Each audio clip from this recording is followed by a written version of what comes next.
Collinwood at the turn of the century is a place of violent conflicts. The evil Count Potoffi has taken over Quentin Collins's body, and to prevent Angelique from helping the real Quentin, who is trapped in his, has taken her prisoner. But now Angelique has escaped, and on this night, Potoffi's servant Aristide will believe that the pits of darkness have opened and sent a dead man forth.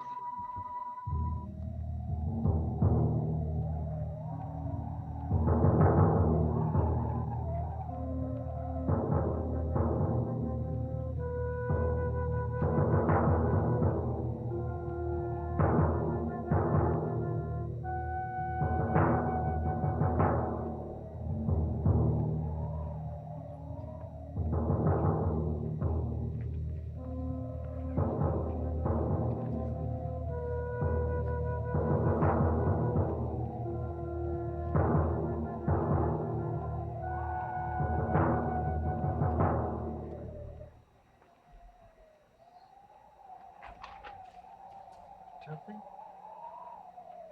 Something? Help me. Help me.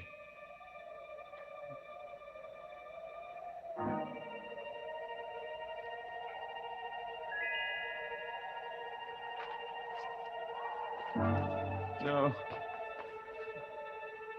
No.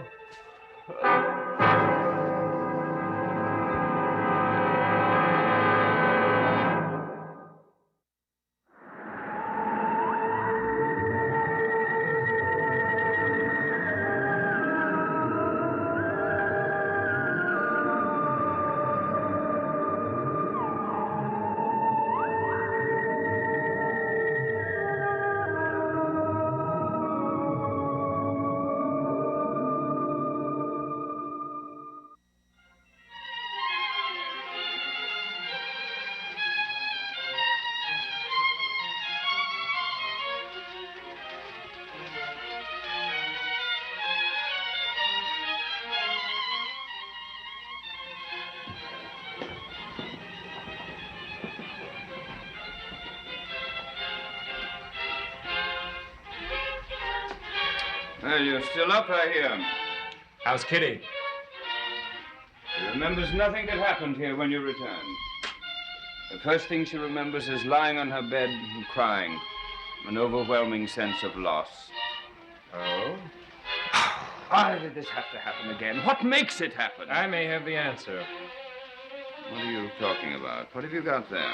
A diary, rather faithfully kept in the 18th century by a family servant named Ben Stokes. And what has that got to do with Kitty? Ben Stokes wasn't an ordinary servant. He worked for Barnabas Collins. Barnabas Collins! Barnabas Collins is dead. Will we never be rid of him? No. Dead or not, his shadow continues to fall on many people in this house, including Kitty Soames. Barnabas has nothing to do with Kitty. Are you so sure about that? Well, of course I'm sure. Edward, you think I'm talking nonsense? Very well. You think what you want, but listen. Very well, I'll listen. Ben Stokes writes that Barnabas Collins was in love with an heiress named Josette from Martinique, but she rejected him. I'm sorry, Quentin, but I don't see what this has to do with Kitty. It has everything to do with Kitty. Kitty, somehow, is reliving that thwarted romance. And at times, she actually becomes Josette. Now, this makes no sense. No, doesn't it? Why is Kitty constantly being drawn to Barnabas's portrait? And why did she go to Jeremiah Collins's grave, the man Josette married? And why did Kitty appear in Josette's wedding gown? And why also did she demand Barnabas's ring? And then wake up with a sense of loss immediately after the fact that we said that Barnabas was dead in his coffin, Edward. Because Gerald Soames is dead and Kitty is grieving for him. Don't you think her grief is rather excessive? Not at all, not under the circumstances. Oh, what circumstances? You never saw them together. They were a devoted couple. Their romance is something out of a storybook. What are you laughing about? If you believe that, you do believe in storybooks. I don't think you're in a position to judge, Quentin. You never saw them together and you never knew Gerald. Do I need to? I know Kitty, and she's far from a storybook heroine. That's enough, Quentin. All I mean is that Kitty Soames is a practical, down-to-earth woman. Exactly what you need, for many reasons. But Josette Collins is someone none of us need, Edward. Forget about Josette Collins. I can't as long as she's part of Kitty. Edward, as long as this battle goes on between them unchecked, Kitty can die. Die? Yes, die. Josette becomes stronger and Kitty becomes weaker. Until finally, Kitty is completely gone, and in that body, Josette will live again. Kitty will die, and Josette will live again. Yes. Now understand this, Quentin, and understand it clearly. If I ever hear that you've shown that diary to Kitty, or any of your wild-eyed nonsense, I'm going to see to it personally that you're thrown out of this house. Edward! Edward! Ah, you fool. Hello. Mr. Edward Collins, He's gone to bed. would you wake him? I will not. I Look. am not here to run and deliver messages. I don't know who you are, but I'm Dr. Ian Reed. Good. A strange man just stumbled into my office asking for Edward Collins. Strange man. Who is he? I don't know. He collapsed as soon as he got here, and he hasn't revived. What does he look like? Tall, thin, dark hair. Tall, thin, and dark hair? sick. Look, whoever you are, I must impress on you. You have impressed me, Doctor. I'm Quentin Collins. Believe me, I'll take care of the matter immediately.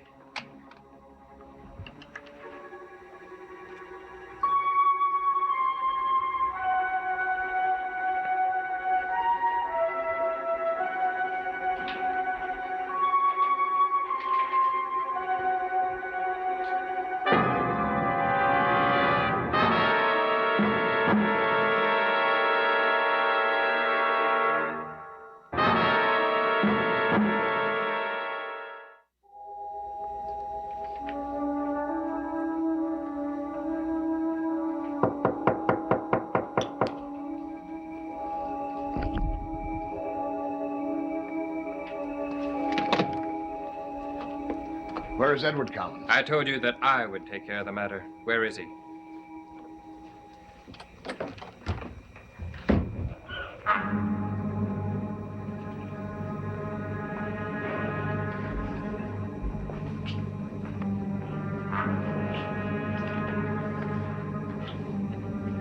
Do you know him? Yes. Leave us alone. Mr. Collins, I can't leave you alone with him. He's still unconscious. I said go. Look, you may be in the habit of running Collinswood and Collinsport, but in this dispensary, I run things here, and nobody tells me what to do.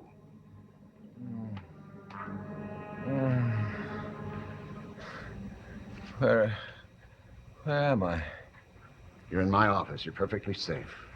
How did I get here? That's exactly what I would like to know. Are you Edward Collins? Am I what? Edward Collins. I asked for Edward Collins. This is Quentin Collins. Don't you know him? No, I don't. Now, these are lies he's telling. Don't use that tone on this man. He's very sick, and I don't like And it. I don't like you, my dear man, interfering in my business. Now get out. I told you before, you can't talk to me in that tone.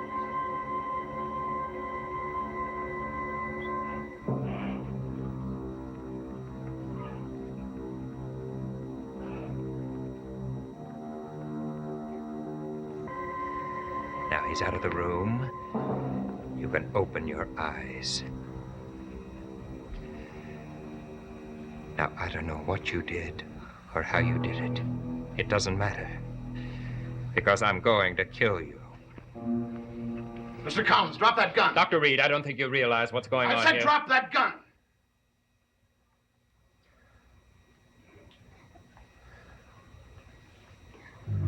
What do you have against this man? He's never seen you before. Have you seen him? No, he hasn't. And don't upset yourself. I called Mr. Edward Collins again. And I got him this time. He'll be over in a few minutes.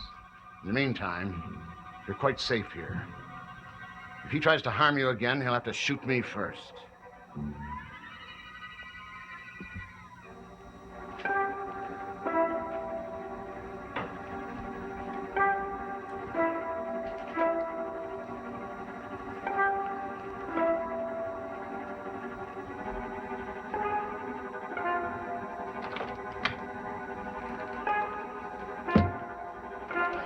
Dr. Reed! In here, Mr. Collins. Come on in, Edward.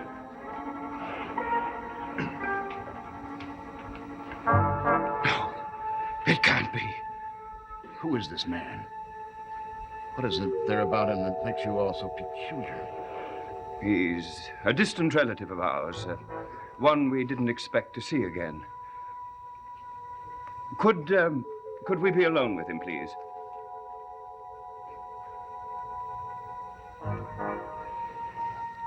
Yes, Mr. Collins.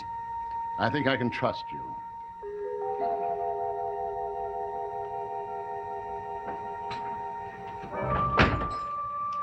This man is dead. We know he's dead, don't we? I saw him in his coffin. Then how can he be here? I don't know. You know what we must do. Yes. Why are you pointing that gun at me? You know who you are, and so do we. You know nothing about me. I am a stranger here. How could you know anything of me? A stranger? Yes. I came from England first. When? I can't remember. After everything that's happened here. What has happened? Oh, nothing happened. He's just trying to fool you again. But he's not going to get away with it. Fool you again. I've never seen either of you before. Let's finish him off now. Now, wait a minute. Now what? Dr. Reed is standing outside this door. If you shoot him now, he'll swear that we've killed an innocent man. I don't care what Dr. Reed thinks. In a few minutes, it will be dawn. When the time comes, we'll be able to prove that he's not as innocent as he says he is. All right, Edward. What do you have in mind?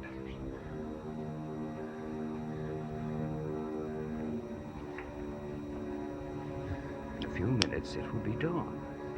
And when it is, we'll be able to prove to Dr. Reed, just as I told you, that he is not as innocent as he claims.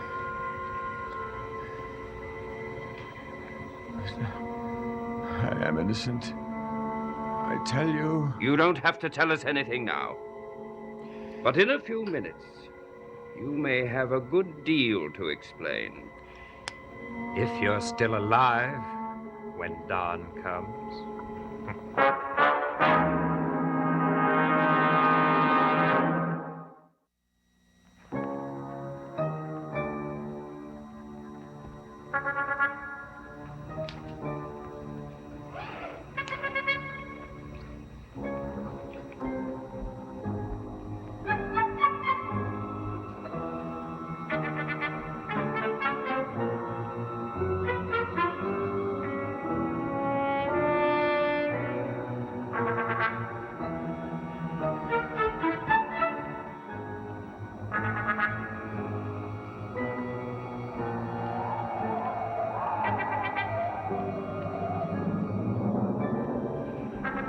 The sun is risen.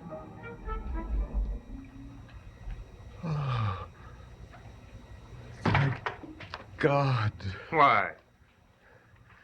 Perhaps now you'll listen to me, who I am, and what has happened. I don't care. Wait a minute, Quentin. He's lived through dawn. He's not the man we thought he was. I don't know who he is, but I'm going to find out. Now, who are you? My name is Barnabas Collins. What?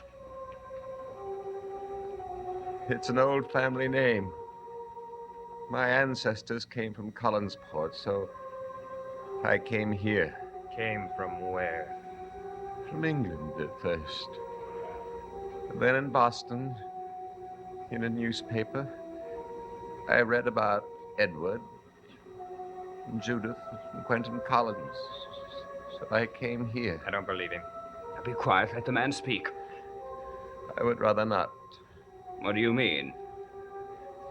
This part of the story is so horrible it terrifies me to tell it. What happened, my boy? I came to Collinsport, and as I set out for this house, I met him. Him? Who was he? I don't know. I don't know. What did he look like? Exactly like me. Exactly like you? Yes. I saw him first very suddenly in the dark woods. And as he came close to me, I could see the terrible cruelty in his face and need to destroy. But from that night on, he tried to destroy me. How? By putting me under some sort of thrall. I could do nothing. I could remember nothing from that night on, except when he would come to me every now and then, approaching me in the same manner, with his mouth open wide, and two terrible fangs in his mouth. I don't believe a word he's saying. Now, wait a minute. It's well past dawn, and he's still alive. It's a trick! Look, there are no marks on his neck. It's a miracle, then. What? Perhaps it's true. What is true? He's gone. He's finished with me. He's never really going to come back to me anymore. He is finished with you. Yes.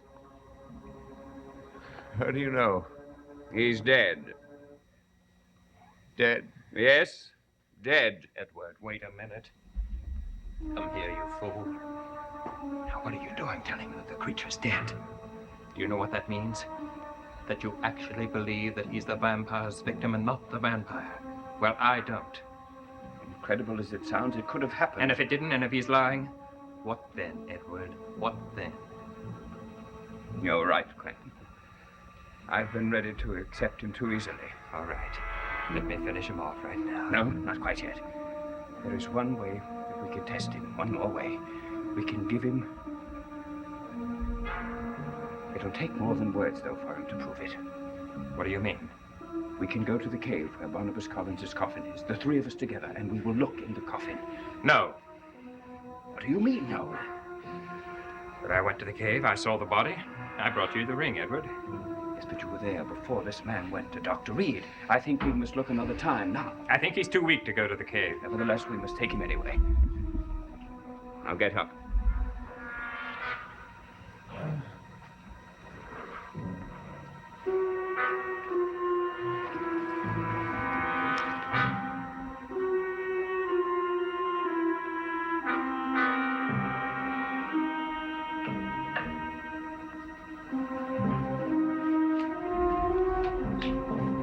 What's going on here? This man is in no condition. Dr. Reed, I will assume full responsibility for this man. But I don't think you realize how ill he is.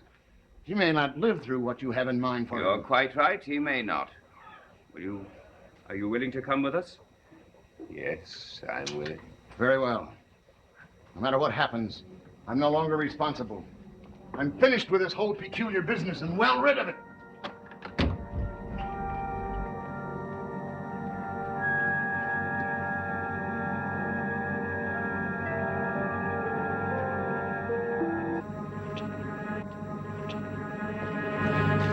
Look, the door is open. You stay here. I'll see if there's any trouble. Stay with me. Aristide. Aristide.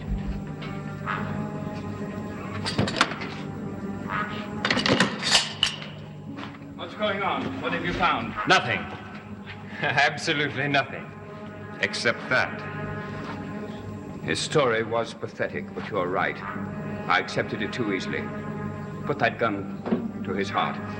Right to his heart. If that coffin is empty, you fire.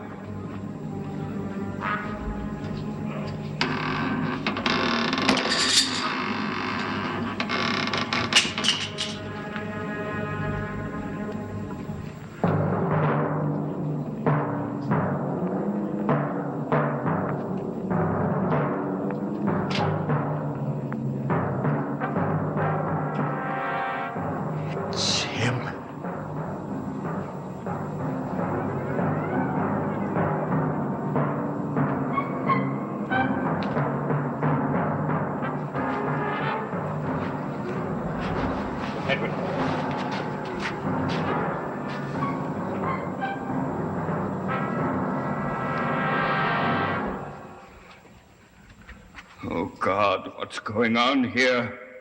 What's going on?